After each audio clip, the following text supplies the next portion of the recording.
শোকস্তব্ধ বিনোদন দুনিয়া। হঠাৎই মাত্র ৩০ বছরে থামল জীবনযাত্রা।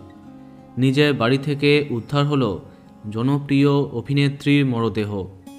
গত ১ ডিসেম্বর হায়দ্রাবাদে উদ্ধার করা হয়েছে জনপ্রিয় সিনেমা এবং টেলিভিশন অভিনেত্রী সবিতা শিবন্নার দেহ। প্রাথমিকভাবে সন্দেহ আত্মহত্যা করেছেন এই নায়িকা। মৃত্যুকালে তার বয়স হয়েছিল ৩০ বছর।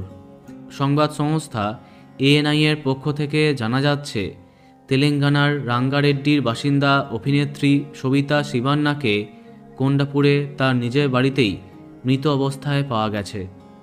প্রাথমিকভাবে জানা যাচ্ছে তিনি গলায় ফাঁস লাগিয়ে আত্মহত্যা করেছেন। মৃতদেহ ময়না তদন্তের জন্য গান্ধী হসপিটালে পাঠানো হয়েছে। ইতিমধ্যে তদন্তে নেমেছে পুলিশ। মাত্র ৩০ বছর বয়সে অসংখ্য জনপ্রিয় ছবিতে কাজ করেছেন সবিতা, যার মধ্যে আছে ATM, attempt to murder, jackpot, Bandana, এছাড়াও গালিপাতা, মঙ্গলা গৌরী, কোগিলে, কৃষ্ণা রুক্মিণীর মতো বেশ কিছু কন্নড় ধারাবাহিকেও তাকে দেখেছে দর্শক। তার এমন আকস্মিক প্রয়াণে অবাক হয়েছে তার কাছের লোকেরা। তার রহস্য মৃত্যু নিয়ে শোরগোল আরম্ভ হয়েছে।